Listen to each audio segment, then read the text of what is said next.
Just when you think things couldn't get worse, they do. You know that Samadoun group, the people that were waving the Canadian flags, or I guess burning them in Vancouver and calling for death of Canada, death of America, and death of Israel? Well, they've been deemed a terrorist organization. They've been deemed previously a terrorist organization in Germany and in Israel because there's ties to Hamas, like quite literally, not just the rhetoric, but actual people. So Canada finally lists them as a terrorist entity, which means that this is not good for the pro-Palestinian protests that keep happening, because they all kind of a little bit go hand in hand. There's some mingling that happens, and it's also very hard to distinguish who is part of what group, and so everyone is just kind of being lumped in together, which means that it's likely some point in the near future these pro-Palestinian protests are going to be banned or just like heavily disrupted by police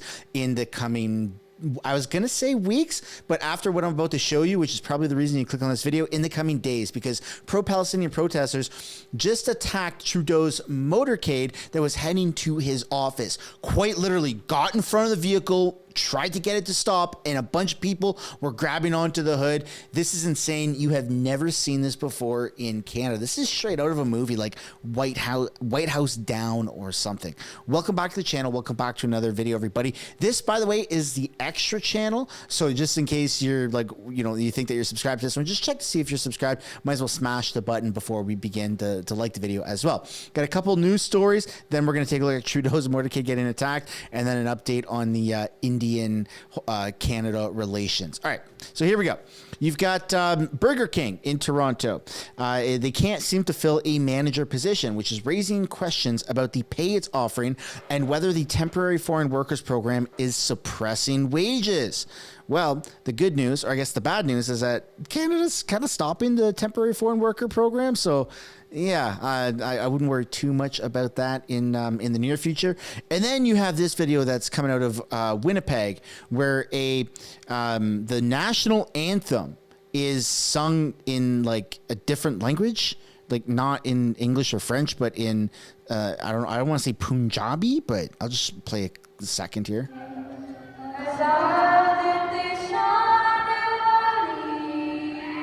Yeah, so that's not the first time this has happened. They did this last year where I believe they sang it in Punjabi. And as you can imagine, it's having just as much blowback as you would expect. Like that's not a recognized official language of this country, but that's Winnipeg for you. And then you've got food prices that are soaring so high, they are actually outpacing inflation. So if you're wondering what the heck is going on with our food, here you have it. And there's actual charts to back up the data. So food in Canada in the past 1 year has gone up almost 3%. And in the past 2 years, 8.9%. This is insane. With fresh or frozen beef at the highest rate of inflation, 9.2% year over year. Edible fats and oils, 7.8%. Eggs, 5%. Like, that is crazy, folks. So if you're wondering what the hell the government officials mean when they say, look, inflation is at historic lows, or it's at 2 point whatever percent, and we're doing really good.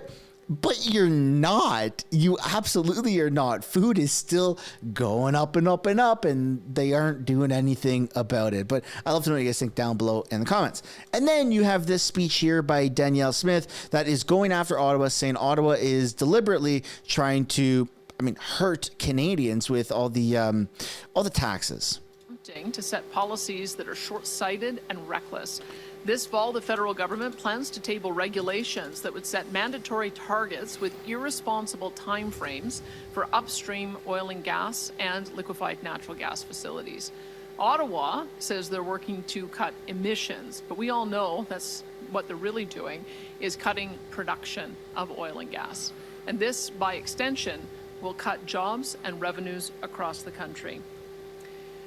And that should concern every Canadian. Alberta's oil and gas industry is a huge part of Canada's economy. It provides a stable energy supply for Canadians and also for people who live in countries and import our oil and gas products. It provides Canadian families with tens of thousands of direct and indirect jobs, as well as billions of dollars in federal revenues that pay for important programs, services, and infrastructure that Canadians rely on. All of this will be jeopardized and lost if this ideological, irresponsible, and frankly, terrible policy moves forward. We're challenging this proposed policy that would stifle our energy industry. It would kill jobs and it would ruin economies.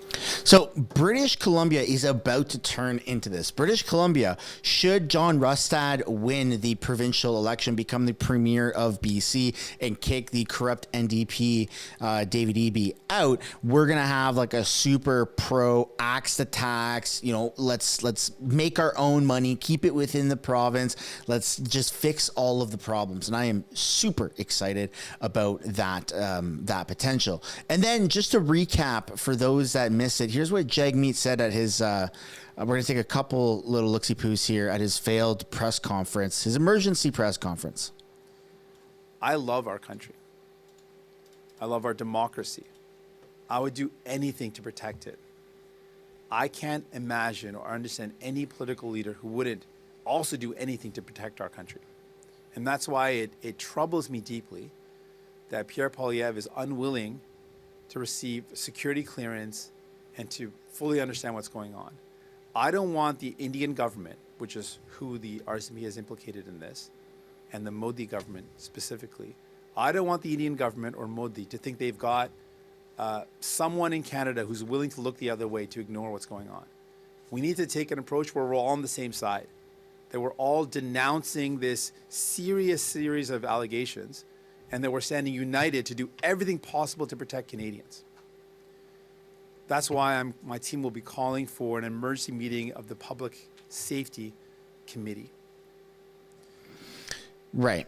So he's trying to kind of double down on this rhetoric that, hey, Canada needs to, Pierre Poilievre specifically needs to take this matter seriously. And he has very much. And by Pierre getting that security clearance and having access to this information, it's going to muzzle him. This is what one of the previous leaders of the NDP, Jagmeet's old, like whoever was in Jagmeet's position, Tom Mulcair, right, has said several times that it's a bad idea for Pierre Poilievre to get that security clearance. And then Jagmeet also has this to say. I find it troubling that the only federal leader in our country right now that has not gotten security clearance to hear about foreign interference is Pierre Poilievre. I don't want the Indian government to think that there's one political leader willing to look the other way when this serious level of allegations are being put forward. And that's why I'm urging him to put partisanship aside, get the security clearance, know what's going on, let's have a united front. Let's be together on the same side against the Modi government, against the Indian government that's putting Canadian lives at risk. On the issue, that's what he says. He won't get the clearance because he wants to be able to speak freely. Since you've received the clearance, do you feel hindered at all? Do you feel you're able to speak freely about foreign interference? Absolutely. I've spoken freely. I've disagreed. After I received the briefing, I disagreed with the finding of the special rapporteur. If folks remember, he came with a certain conclusion. I read the documents in that case, and I came up with a different conclusion, and I rejected what the special rapporteur had said. And so there is no... That's a false allegation. That is a false thing that Mr. Poilievre is saying, that somehow would limit. I've been able to say anything I need to say, that focuses on protecting Canadians, and that should be the priority. So he's becoming a super big hypocrite. He's saying that I can say whatever I want, but when reporters, and I showed this in a previous video on the main channel, MSB, when reporters asked him several times, are you or have you been targeted or threatened by diplomats or by the country of India? And he said, you know, I'm not going to answer that because I'm worried about Canadians and I'm fighting for Canadians. And that question was asked multiple, like 3, 4, 5 different times by different reporters in different ways. And Jagmeet Singh, his answer was always, well, yeah, I don't know. You know, it's not really what we're talking about. I'm fighting for Canadians. Like, dude, that's exactly what we're talking about. If you, the leader of the NDP, no matter how much I don't like you, no matter how much the next person doesn't like you, if you're being attacked by the government of India, by diplomats, we should know, because then we're going to actually be like, hey, you know what? That's not okay. And we stand with Canada and our democracy and tightening up our security. And it would actually win him some political points. So it's very bizarre that he's not being transparent, and it's either yes or no. But of course, Jagmeet Singh, he'll tell you, I could say whatever I want, and then chooses not to say like some of the most important news that Canadians are currently looking for, like the most important and crucial piece of information that could possibly be had right now. He doesn't want to say, but yeah, he can say whatever he wants, right? As if. What a freaking joke. And then you've got this opinion piece here by the Globe and Mail saying, this is not a diplomatic spat. It's state terrorism, and Canada is right to call it out. And I mean, that's a fair point, right? With what's going on with India, you know, them attacking just the way that it's all been, the way that Canada's been basically infiltrated and penetrated, the fact that that was pulled off, the fact that the government of India pulled that off on, I know it wasn't like a super honorable Canadian, right? It was like a dude who fled India because he was labeled as a terrorist living in Canada with apparently or allegedly fake documents, right? Like, I don't agree with that person being in Canada, but the fact that a foreign government did what they did, that's not okay. And Canada deserves a little bit more answers, because right now it's all just surface level. Like, it's like, hey, emergency broadcast. Yeah, we're going to tell you stuff that you already know.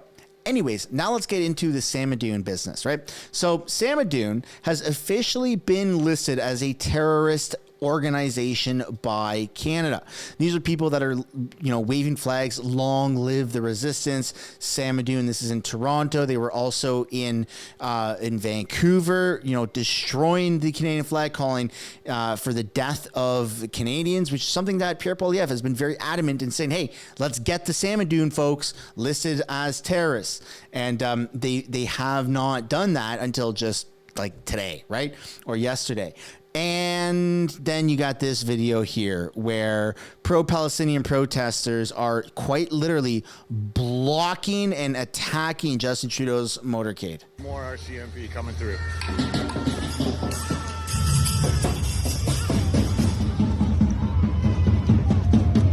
This is the RCMP being attacked. RCMP trying to get through Justin Trudeau's office. This is the RCMP trying to get through. This is the RCMP in front of Justin Trudeau's office getting attacked. Like, okay, I don't agree with Justin Trudeau. I don't like the guy. I think that his policies are hurting Canadians. I don't agree with Jagmeet Singh. But this right here, that's an attack on Canada. You cannot do this. You cannot block like Trudeau's motorcade and attack vehicles like that. That is not okay. This is a massive threat to Canadian security, national security. Because when it's pulled off like this and when it's on video and it's shared, then other people are thinking the exact same thing. Oh, well, we didn't know we could do that. And that encourages almost the behavior because there's no immediate repercussions. The guy stopped driving. He didn't just plow through, right? He stopped driving. He caved into these. You don't know what the hell these people are holding. That's insane. You don't know what the hell their motives are. That's absolutely absurd and insane. And then you have Samadoun that just got listed as a terrorist organization. And this is the reaction. They stop. They stop. Our car stops in the road.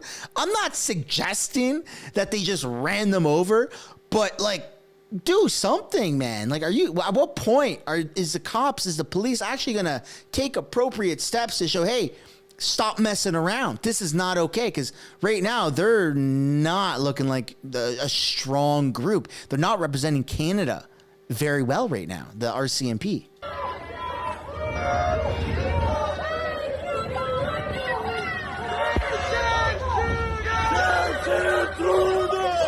This is the RCMP trying to get through here. Oh my God. Trying to get through. Okay, I'm going to pause you there for a second, Mr. Dacey. This is insane. Like, this boils my blood. You had people in the streets playing with their families, feeding the homeless, cleaning up the streets, honking horns. It was all governed by the Ottawa police. It was all set up, beforehand. And then they got labeled as terrorists and Nazis, and the police came in and beat the crap out of people. And then you have actual, things that it could be labeled. That's an act of terrorism right there. Blocking the cops that have their sirens going. You can't do that, man.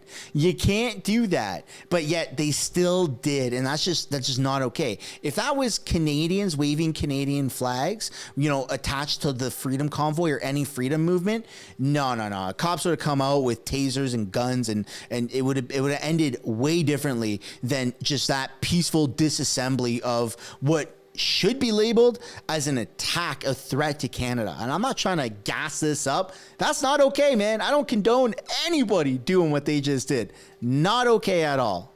Behind me, the mob going after them. The RCMP appear to be retreating. The RCMP just tried to get through here. We're attacked by a mob. The RCMP attacked by this mob. The RCMP now retreating. The Royal Canadian Mounted Police retreating. Ottawa Police noticeably absent. Absolute mayhem in downtown Ottawa as the RCMP just retreated from an angry mob. Absolute mayhem down here. Please share this. Absolute mayhem in downtown Ottawa, where two RCMP vehicles attached to Justin Trudeau tried to get through into his office. This mob behind rushed the vehicles. The RCMP had to retreat. The RCMP retreating. Ottawa police are on scene, but not much happening. The roads are still blocked. Justin Trudeau's detail is still blocked in. The police are over here. I'm not sure what they're going to do. Yeah, that's not okay. Thank you so much for being boots on the ground there, Dacey Media. I recommend you guys go follow him on X. This was actually shared here by the Right Blend. That's insane that that's happening. Like, I don't agree with this at all. I think that you are making Canada, the cops, the police, the government is making Canada look weaker than it has ever been. And that is a threat to national security by doing that, because now that happened in our nation's capital. Not okay. Right outside of Parliament. Super not okay. So what's this going to look like moving forward? Are we going to see a rise in this type of behavior?